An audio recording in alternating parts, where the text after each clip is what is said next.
fokus. Muhasabah yang sebenarnya itu ya dimulai dari hal-hal seperti ini. Saya sering baca kitab namanya kitab Al-Hikam. Itu beri satu pemikiran besar bahwa yang kita kira baik itu ya orang lain itu. Jadi kiai-kiai kecil itu kan lakunya itu ya di acara-acara kecil itu. Ya kalau kiai besarnya datang pasti ini enggak keduman itu. Jadi acara manakipan kok kiai besar datang, wong jadi lakon itu benda ada acara gitu saja kok yang besar datang pasti jadi tidak laku itu. Ada acara seminar di SMP kok yang datang rektor Unifek itu kan terus nggak payu yang narasumber kecil-kecil itu.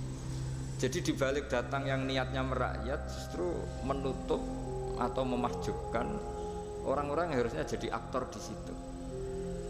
Itu kan ibarat kita bikin toko besar di daerah-daerah tertinggal, niatnya baik supaya daerah itu maju, kebutuhannya terpenuhi. Tapi ini yang retail-retail kecil menjadi terancam. Nah, di sini terus ada kearifan dalam kitab hikam yang dijelaskan itu. Manusia itu siapa? Manusia itu orang yang saat baik saja itu ada jeleknya, apalagi saat jelek. Dulu bapak saya sering guyon kalau ada imam masjid istiqomah jadi imam terus sampai tua jadi imam. Kan seringnya dipuji istiqomah, tapi kata bapak saya ya gara-gara dia istiqomah itu tidak ada kader sampai orang lain frustasi jadi imam. Jadi di balik istiqomahnya ini sebetulnya memahjubkan sekian kader imam gitu. Karena terus orang lain jadi imam nggak berani gitu. Dan akhirnya nggak ada kaderisasi. Tapi misalnya dia pelin-pelan juga tidak baik. Masa imam kok pelin-pelan kadang hadir kadang enggak. Orang yang terlalu mencintai istri juga gitu. Kalau terlalu harmonis pasti ibunya terancam, saudara-saudara keluarganya terancam, sehingga hubungan sosialnya dengan keluarganya kurang baik. Begitu juga dengan teman-temannya. Tapi kalau agama menyarankan dengan istri yang mesra juga keliru, masa menyarankan begitu. Tapi kalau terlalu mesra pasti hak-haknya yang lain terganggu. Nah ini yang disebut muhasabah. Muhasabah itu kata kitab hikam, kita harus mengevaluasi bahkan dalam hal-hal yang tadi, yang baik. Termasuk dalam kitab itu dijelaskan bahkan minta surga saja atau minta neraka itu ya kadang-kadang kurang baik. Bukan karena mintanya yang kurang baik begini. Orang soleh, ini cerita orang soleh. Nanti orang-orang yang soleh itu kalau ketemu Allah itu masih digojlok lah, masih agak-agak disalahkan gitu. Kenapa kamu ibadah terus itu? Gusti karena saya ingin masuk surga gitu.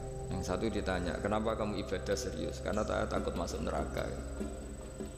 Akhirnya Allah ngendikan masyhur itu dalam hadis, laulam akhluk jannatan wala naron alam akun ahlan an uto'a. Lalu andaikan saya tidak bikin surga atau neraka, lalu kamu tidak nyembah saya. Berarti kamu nyembah saya karena saya bikin surga, saya bikin neraka. Andaikan saya tidak bikin surga atau bikin neraka, berarti kamu tidak nyembah saya. Kaget orang soleh itu. Padahal Allah selalu Tuhan meskipun tidak bikin surga dan tidak bikin neraka. Tapi orang bisa baik itu karena dimotivasi ada surga dan neraka. Tapi andaikan kita menyembah Allah karena surga karena neraka, problemnya lalu kalau Allah tidak bikin surga apa neraka, apa kita terus tidak baik, tidak menyembah Allah. Sehingga kalau di Quran itu ada fattakun nar, tapi ada fattakun ya ulil albab, takutlah kepada saya kalau kamu punya akal. Jadi takutnya bukan kepada tidak masuk surga atau takut masuk neraka, tapi takutnya pada Allah Subhanahu wa ta'ala. Begitu juga hubungan kita dengan istri. Tidak muji istri itu gimana? Kita misalnya ditanya, kenapa kamu mencintai istri kamu? Karena dia cantik, karena dia baik. Sebenarnya kalimat itu bahayanya adalah berarti suatu saat Mas aku nak serayu kira seneng aku. Tapi kebetulan rata-rata istri ini diomongin gitu tuh bangga karena dipuji cantik. Padahal sebenarnya ini masalah. Kalau mencintai karena cantik, suatu saat pasti tidak cantik. Artinya apa? Apapun pilihan kata kita sebenarnya ada banyak masalah. Karena tadi menurut kitab hikam, manusia itu siapa? Orang yang saat baik saja itu ada jeleknya. Kalau kamu mencintai seseorang karena dia baik, berarti suatu saat kalau tidak baik kamu tidak cinta. Bukan karena kemanusiaan. Kalau kamu menyembah Allah karena surga, andaikan Allah tidak bikin surga, berarti kamu tidak menyembah Allah. Padahal enggak, kita menyembah Allah meskipun andaikan Allah tidak bikin surga, tidak bikin apa? Neraka.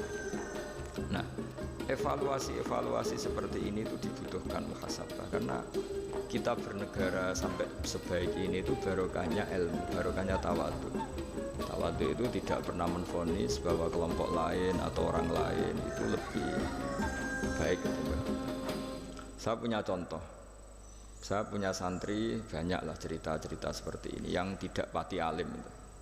Barokahnya ndak alim itu hidup di daerah-daerah tertinggal. Begitu juga di kampus lah, gara-gara dia tidak kumplot mungkin atau mahasiswa biasa mungkin hidup di daerah-daerah tertinggal. Barokahnya apa? Karena hidup di daerah tertinggal semuanya dia itu pionir, heroik, bikin masjid sendiri, nyari-nyari tanah sendiri. Ya sudah, akhirnya dia pendiri masjid. Begitu juga anak-anak mahasiswa yang di kampung kamu tertinggal, mungkin dia mengadakan pipanisasi dari gunung atau apalah, bantu masyarakat yang semuanya dia serba pionir. Tapi kita yang mungkin elit, beberapa santri yang pinter mungkin karena juara tahfidz atau juara apa terus diumrohkan ke Mekah, terus kalau ngaji di masjid mungkin jadi disangoni pakai uang kas masjid. Begitu juga kalau kita kumplot mungkin beasiswa dapat dari negara, kita kuliah di Jerman, di Amerika. Nah nanti pertanyaannya ketika di akhirat itu bejo yang santri yang nggak pinter tadi, karena dia statusnya itu pendiri masjid, mengadakan masjid dari tidak ada menjadi ada. Sementara kita yang terhormat kadang-kadang hisabnya berat. Kamu ini kiai dapat salam template dari uang masjid. Jadi hubungan kita dengan ibadah itu mendapat, yang santri dapati pinter memberi. Mahasiswa juga gitu, mahasiswa yang kurang pinter itu hubungannya dengan negara memberi. Ada daerah tertinggal yang dia sebagai pemberinya. Pemberi itu artinya mengatur daerah situ yang tertinggal, punya akses jalan, barokahnya dia, punya mata air, barokahnya dia. Kadang-kadang yang pinter hubungannya dengan negara mendapat. Nah di sini namanya muhasabah. Jadi ya tapi terus kita menyariatkan kalau gitu goblok saja Gus, ya jangan masa goblok disyariatkan gitu. Tapi kalau andekan semuanya pinter tuh ya kacau. Dunia ini ya kacau. Karena hubungannya pasti inginnya mendapat, bukan memberi. Nah barokahnya hal-hal seperti ini alhamdulillah di Indonesia TV-TV itu juga sering memberi penghormatan kepada orang-orang yang pionir di daerah-daerah tertinggal. Nah ini penting saya utarakan supaya perasaan kita berbangsa dan bernegara itu jaga empati sama yang lain, jaga kehormatan, jaga. Saya sebagai kiai itu ya kadang-kadang itu nangis di depan Allah. Orang-orang yang dulu pekerja nyari uang ya, memang ya nyari uang. Tapi barokahnya punya iman sedikit atau mungkin imannya ya biasa saja, kerja di Korea, bikin komunitas masjid. Mahasiswa yang di Jerman, di Amerika juga punya komunitas bikin masjid. Padahal nanti kan di kampungnya itu mungkin orang yang sering ngerasani kiainya, kadang kurang cocok atau masjidnya kurang gimana. Jadi kalau di daerah yang Islamnya sudah sehat itu agak-agak komplain, perannya buntu saja sudah geger. Tapi dia ketika di daerah nggak ada masjid berikhtiar untuk bikin masjid. Jadi komunitas kesolehan itu kadang-kadang kemapanan kalau terlalu lama itu hanya melahirkan orang ingin komplain. Tapi yang tidak mapan sama sekali malah melahirkan orang itu heroik. Ketika negara ini sehat mungkin orang malah menuntut negara. Padahal zaman sebelum berbentuk negara orang semuanya ingin memberikan hartanya bahkan nyawanya untuk memerdekakan Indonesia. Nah, sehingga pesan saya sama Universitas Veteran bahwa ketika kita mapan pun itu dengan asumsi tidak mapan, sehingga hubungan kita dengan institusi, dengan yayasan, dengan pesantren, dengan yang kita pimpin itu hubungan heroik, bukan hubungan mendapat. Saya termasuk orang yang sering dimintai nasihat-nasihat, banyak rektor, banyak pejabat, juga banyak kawan kiai.